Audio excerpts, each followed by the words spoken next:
ഇന്ത്യയിൽ അധിനിവേശം നടത്തിയ വൈദേശിക ശക്തികൾക്കെതിരെ രക്തരൂക്ഷിതമായ ഏറ്റുമുട്ടലുകൾ നടത്തിയും സഹന സമരങ്ങൾ നടത്തിയും പൂർവികർ നമുക്ക് നേടിത്തന്ന സ്വാതന്ത്ര്യം ഇന്ന് നമ്മൾ ആഘോഷിക്കുകയാണ്.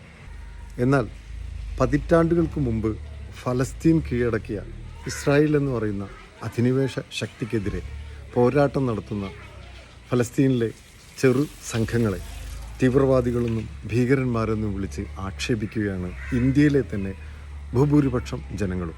ഇന്ന് ഇസ്രായേലിലുള്ള പൗരന്മാർ സയനിസ്റ്റ് ഭരണകൂടത്തെ അനുകൂലിക്കുന്നതിനേക്കാൾ കൂടുതൽ ഇന്ത്യയിലുള്ള ഒരു പറ്റം ആളുകളാണ് ഇസ്രായേലിനെ അനുകൂലിക്കുന്നത്.